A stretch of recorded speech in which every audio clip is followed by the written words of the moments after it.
13 de maio. Santo André Alberto Fournet, 1834. André Alberto Fournet de Toiré nasceu a 6 de dezembro de 1752, na diocese de Poitiers. A sua família de condição elevada gozava, no século XVIII, de vida assaz folgada, mas se distinguia sobretudo pelos seus sentimentos profundamente cristãos. Tanto André Pedro Fournet de Toiré, seu pai, como sua mãe, Florência Isabel Chasseloup de la Martinière, também ela de ótima condição e religiosíssima, tinham numerosos parentes que honravam o clero de França e as suas congregações religiosas. A criança que veio alegrar aquela vasta e bela habitação era de caráter extremamente vivo. Ser vivaz se manifestou em criança e na juventude, amante dos prazeres e festas, homem feito ainda mesmo depois de profunda e definitiva transformação moral na vida, não cessou de mostrar-se constantemente amável e facilmente alegre. A sua mãe queria muito que ele fosse padre, como eram três tios. Mas o rapaz manifestava sua repugnância pelo estado eclesiástico, e ninguém diria naquele tempo que seria mais tarde o homem do dever, o sacerdote exemplar e um apóstolo infatigável. Conserva-se ainda um dos livros no qual ele havia mesmo escrito as seguintes palavras: Este livro é de André Alberto Fournet, bom menino que não quer ser padre. Tempo depois, quando já o desejo da mamãe se havia realizado, este livro caiu nas mãos de uma filha da cruz, a qual, estupefata e quase escandalizada, atreveu-se a perguntar ao fundador quem houvesse escrito tais palavras contra ele. Filha minha, respondeu ele, de certo foi um mau sujeito. Enviado ao colégio de Châtellerault, aí fez o curso de humanidades sem grande sucesso. No ano de 1768, tendo recebido a tonsura, passou contra as suas previsões e declarações para o colégio de Santa Marta, em Poitiers, onde estudou filosofia e seguia, ao mesmo tempo, o curso da faculdade de Direito. Sentindo-se, porém, aborrecido com os estudos, sem se aconselhar com alguém, sentou o braço. Deste passo falso, teve que se arrepender depois na residência do seu tio João Fournet, pároco de Reims, residência que foi para o nosso André verdadeira tebaida. Ao contato das virtudes de seu tio e pelos conselhos contínuos que a mãe enviava, é que se resolveu abraçar pensamentos mais graves.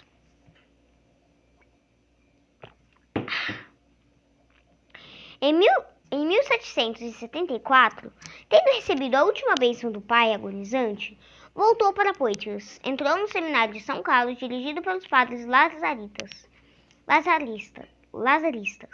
seguindo o curso de teologia com os padres dominicanos. Foi dos melhores alunos. Espiritualmente mudado, conservava, porém, a jovialidade que lhe era natural e as boas maneiras que o tornavam estimado e amado por todos. Ordenado sacerdote em 1776, voltou para junto de seu tio em Reims, onde permaneceu 2 anos como coadjutor, sendo depois transferido no mesmo cargo para São Félix de Maillé e logo mais nomeado pároco de São Pedro de Toiré. O jovem pároco conquistou logo todos os corações pelo seu caráter jovial e boas maneiras. Conservando seus gostos de gentil homem, apreciava montar a cavalo e o fazia com garbo e maestria. Mantinha sua casa com decoro de conformidade com os hábitos senhoris. Ainda que a mesa conservasse sobriedade, quando recebia outros sacerdotes, o que sucedia frequentemente, propendia a demonstrar um certo luxo, que seus bens patrimoniais bem o consentiam. Chamavam-no o Senhor de Toiré.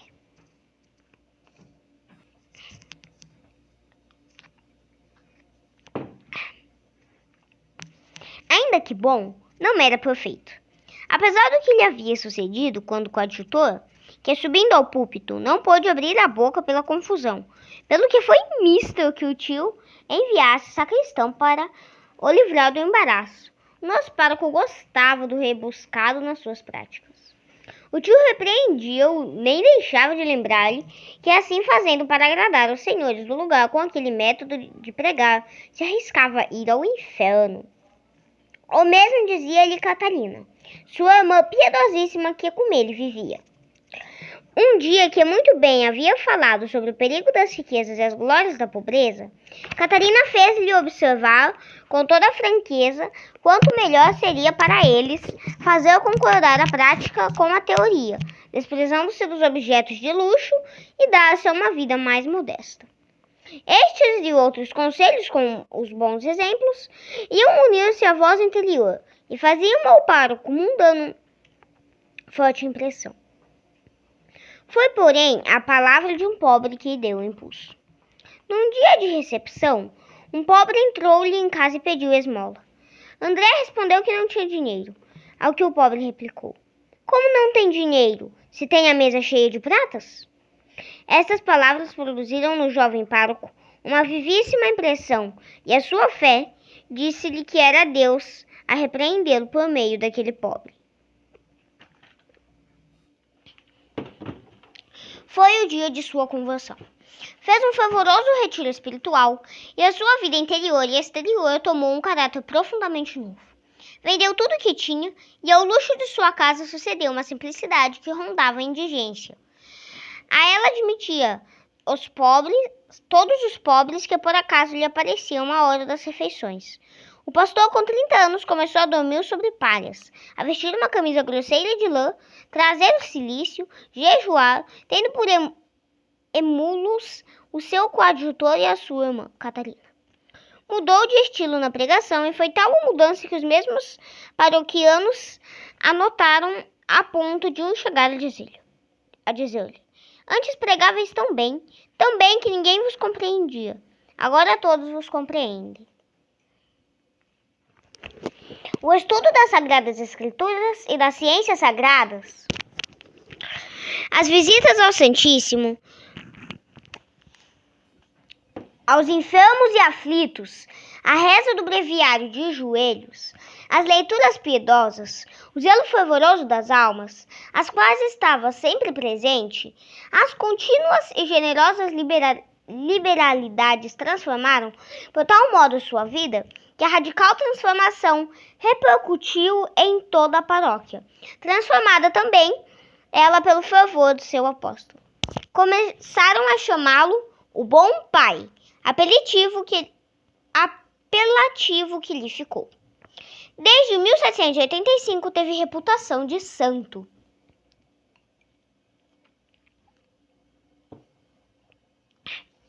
Foi durante essa luminosa primavera da sua alma e da sua paróquia que veio a bater a Revolução de 89, com as fases perseguidoras e tremendas, com seus terrores e ruínas. O santo pastor tornou-se o confessor animoso da fé. A Constituição Civil do Clero, junho de 1790, impôs no ano seguinte um juramento cismático aos ministros da fé. Só um terço do clero francês jurou, e mesmo não poucos dos que juraram voltaram atrás.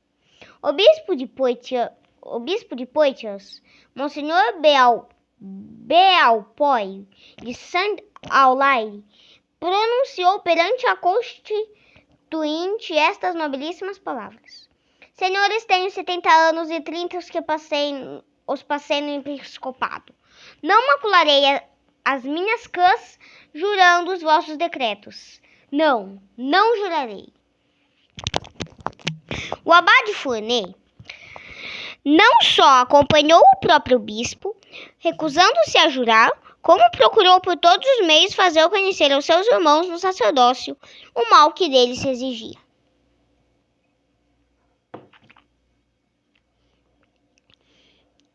Em setembro de 1791, teve que ceder a um intruso à sua paróquia, da qual foi expulso. Deu então princípio à sua vida heróica de apóstolo.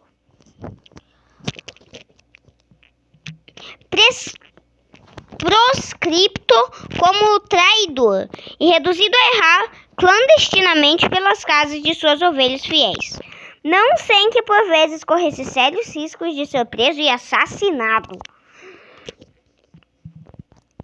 E tê-lo-ia sido se não for o favor visível da providência. O clero da França, à semelhança de André Alberto, renovou as glórias da igreja nas catacumbas, e não poucos, traídos como divino mestre, consumaram a vida com o martírio, escreveram entre horrores inauditos páginas magníficas da história.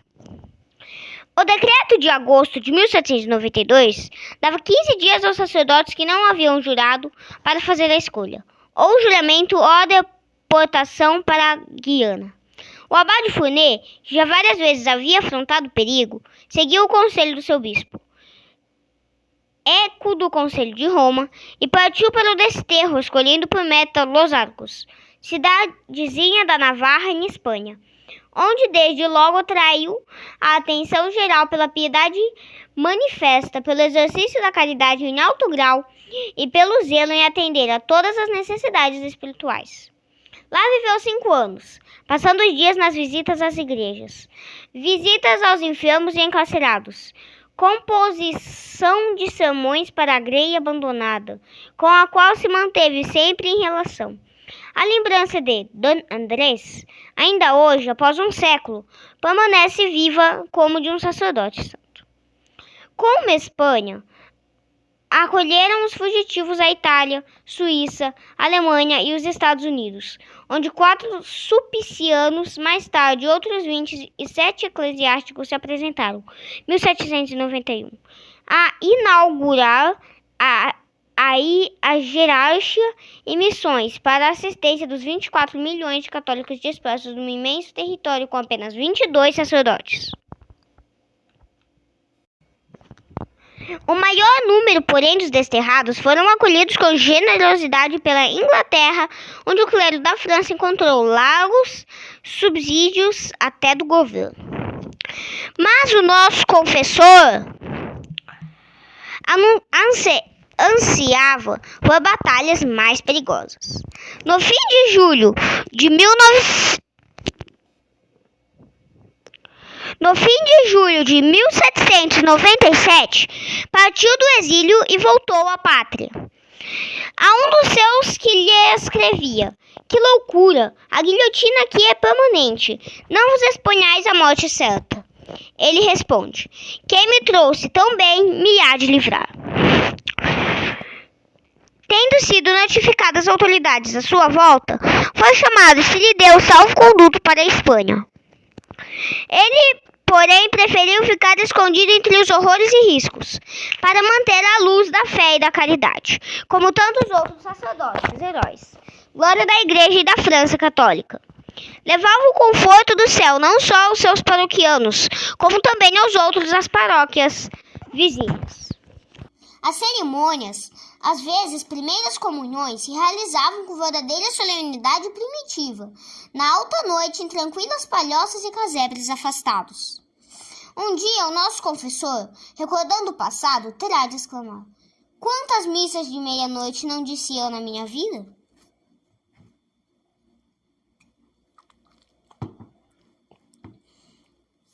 Parava mais de frequente na estância dos pequenos Marcílios, pertencente à sua família.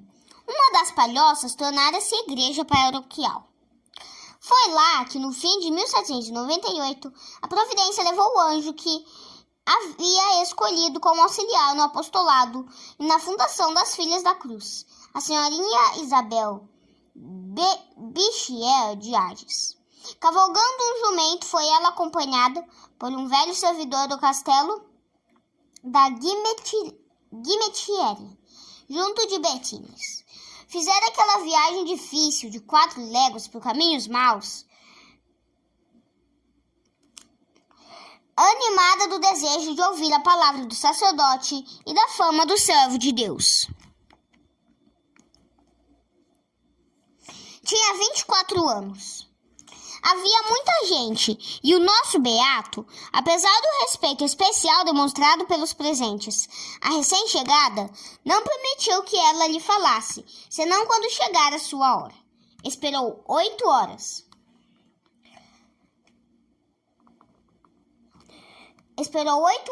O encontro, porém, dessas almas apostólicas foi decisivo e providencial. A serva de Deus, falando mais tarde deste caso, contava comovida.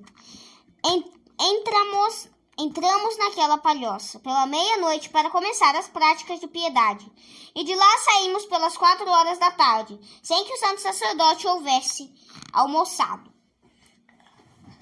Grandes coisas se cumpriram em Marcílies, e as filhas da cruz, em particular, podem venerar com especialíssima devoção aquele ângulo escuro que para elas foi a gruta de Betlém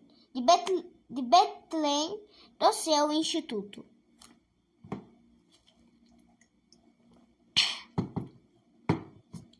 É impossível dizer quanto o servo de Deus operou, por quantos sofrimentos passou o homem de Deus durante aquele tremendo período. Quando a necessidade exigia, saía em pleno dia, desafiando o perigo, para levar o conforto do sagrado ministério às almas dos fiéis. Se para salvar as almas, confessou ele um dia, tivesse de caminhar sobre lâminas de navalha, falou-ia sem hesitação.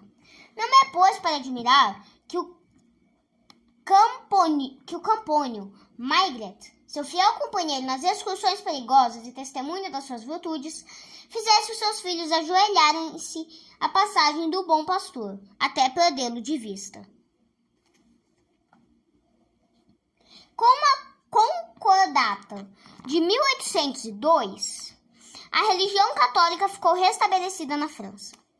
O abade Fournet dedicou-se por completo, com admirável zelo, à reconstrução da sua paróquia de Maillé, acrescida do território de São Félix. Entre as várias obras do seu zelo apostólico, não deixou de se opor ao cisma anticoncordatário, que um dos párocos vizinhos, já amigo seu, abraçara e ativamente propagava. Sobretudo, porém, seu pensamento estava na geração nascida durante o turbilhão e crescida na ignorância religiosa, na formação a dar às mães de família para torná-las verdadeiramente cristãs, nos pobres e nos enfermos necessitados de auxílio. Baixava fixamente seus olhares sobre esse punhado de almas generosas, que, unidas todas com Deus, se dedicassem a todos os sacrifícios e fossem fiéis auxiliares do sacerdote no apostolado. Foi daí que nasceram as filhas da cruz. A senhorinha Bichier, depois da concordata, continuou a pôr em prática os conselhos do santo sacerdote, que a aconselhara a abrir uma escola para meninas em Béthines, 1803. A ela se uniram nesta obra, e em outras, algumas almas de escola, até que, em outubro, tendo-lhe morrido a sua mãe, ela foi a Maillé colocar a sua obra à disposição do servo de Deus. Tinha então 30 anos.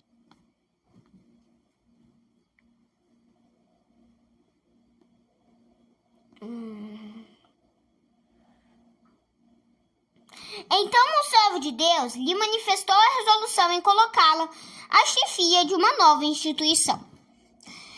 Reluctou a princípio pela sua humildade, mas pelo fim de 1805 foi com algumas companheiras apóitas, a fim de inteirar-se da vida religiosa na casa da providência. Adoptaram um hábito modesto de luto que, com leves modificações, foi adaptado pelas filhas da cruz. Seus parentes protestaram. Ela, porém, seguiu o seu caminho. Após um ano de experiência, a chamado do nosso beato, voltou ela com 4 irmãs e se estabeleceu em Guimetiere para continuar com as obras que havia começado. Transferiram-se logo mais para o castelo de Molante. Aí tomaram o nome de irmãs, vestiram um hábito religioso, pronunciaram os votos com o nome de filhas da cruz. A cerimônia teve lugar em 1807. A obra teve desenvolvimento inesperado, ultrapassou os confins da paróquia e 4 anos depois foi preciso abrir uma casa maior em Rochefort. A comunidade contava já 30 irmãs. Seguiram-se outras fundações no espaço de poucos anos. A de e Siles Molineaux e Depude. Em 1820, o abade Fournet teve que se submeter ao maior dos sacrifícios, a renúncia da paróquia, que foi confiada a um dos seus melhores filhos espirituais. O homem de Deus, com sua irmã Catarina, emula das suas virtudes, fixaram sua residência perto do convento de Puy. Os últimos 14 anos de sua vida, Fournet passou-os na oração, no trabalho, na mortificação incansável, em inflamar os outros à santidade. Dava continuamente exemplos da sua. Mas a sua virtude dominante foi a caridade inesgotável para com os pobres. Dava tudo que possuía, até os hábitos e a roupa branca. Uma vez a irmã perguntou-lhe quanto deveria dar a cada pobre, e o santo respondeu-lhe: dá a mãos cheias e sem calcular. Tendo morrido em 1821 a sua boa e santa irmã Catarina, ele se entregou à formação das suas filhas espirituais. Raramente afastava-se daquele remanso de paz, e só para as visitas necessárias às casas do instituto. Recebia muitas visitas de pessoas de todas as classes que vinham pedir conselhos. Durante as férias, dividia a vida com os seminaristas seus protegidos. Os pobres, os enfermos do hospital, as crianças do orfanato e do pensionato, as criadas da comunidade, os habitantes da redondeza, eram objeto de seus cuidados apostólicos.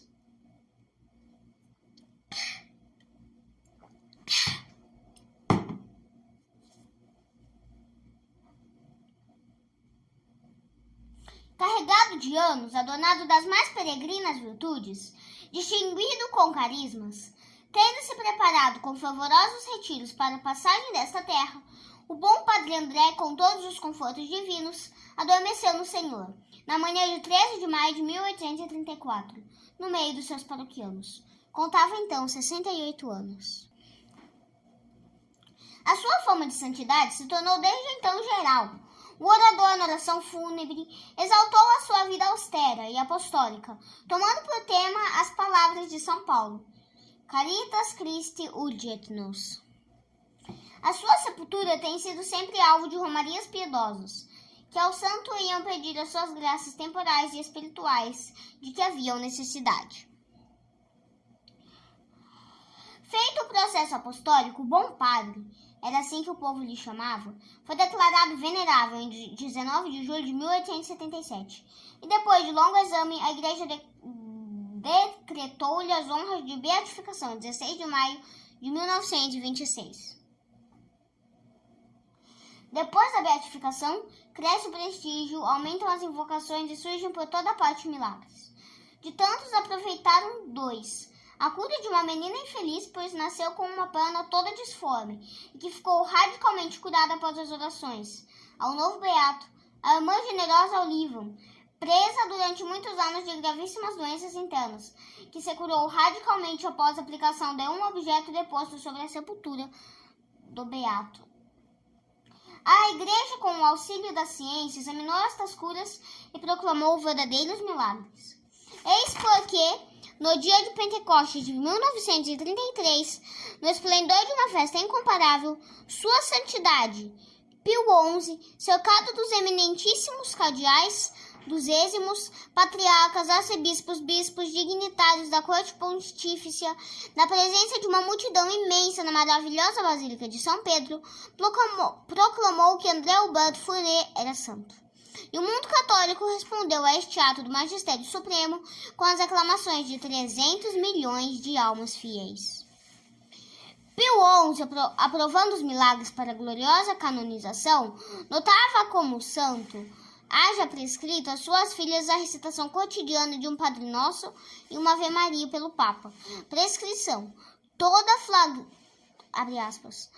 flagrante de devoção filial, intensa, profundamente iluminada pela fé e por aquele espírito de catolicidade e de humanidade, que foi sempre o selo da santidade verdadeira. Fecha aspas. O que o santo prescrevia às suas religiosas, rezar pelo Papa, é a obrigação de todos nós. É a obrigação de quem de que o bom católico não se esquece. O Papa, em seu alto cargo, cheio de gravíssimas responsabilidades, necessita de uma assistência especial do Divino Espírito Santo. Como a Igreja, devemos rezar que Deus conserve seu vigário na terra, o proteja, anime e santifique e não o entregue às mãos de seus inimigos. A oração dos fiéis neste sentido é um grande consolo para o Santo Padre.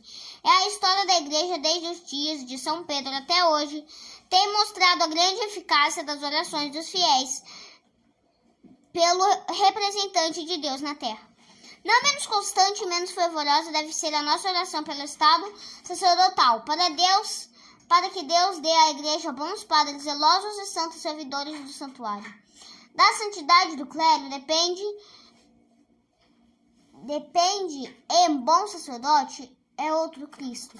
Sua palavra orienta, edifica, anima. Seu exemplo arrasta. Boas vocações sacerdotais Deus dá a um povo que delas se torna digno e expede. Pedir vocações sacerdotais é cumprir uma ordem dada por Cristo, que diz: grande é a messe, mas os operários são poucos. Rogai, pois, ao dono da messe, que mande operários para a sua seara. Lucas, capítulo 10, versículo 2. Sem que fosse santo, Fournier era bom padre. Para o determinar a seguir ao caminho da perfeição, não foi preciso que a irmã lhe falasse da necessidade de pôr em regra, com a sua vida, as máximas que pregava no púlpito, e que o mendigo lhe ferisse o coração com uma censura indireta. Grande é o valor da correção fraterna oportunamente aplicada.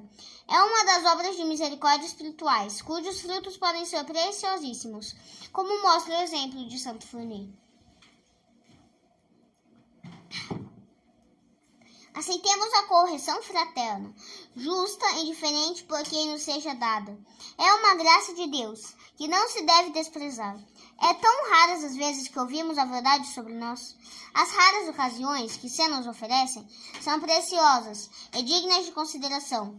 Por um ato de humildade não faz mal a ninguém. Pelo contrário, é subir rapidamente pela escada da perfeição. Se achamos de utilidade ou de necessidade dar uma correção fraterna, esta seja mesmo fraternal, feita com amor e mansidão, com a esperança de tirar proveito. Quanto mais caridosa e ponderada for a correção, tanto mais fruto produzirá. Vileza indigna de cristão é andar como intrigas e embustes, mas uma palavra franca e justa, dita na ocasião, é agradável a Deus e proveitosa a quem é dirigida.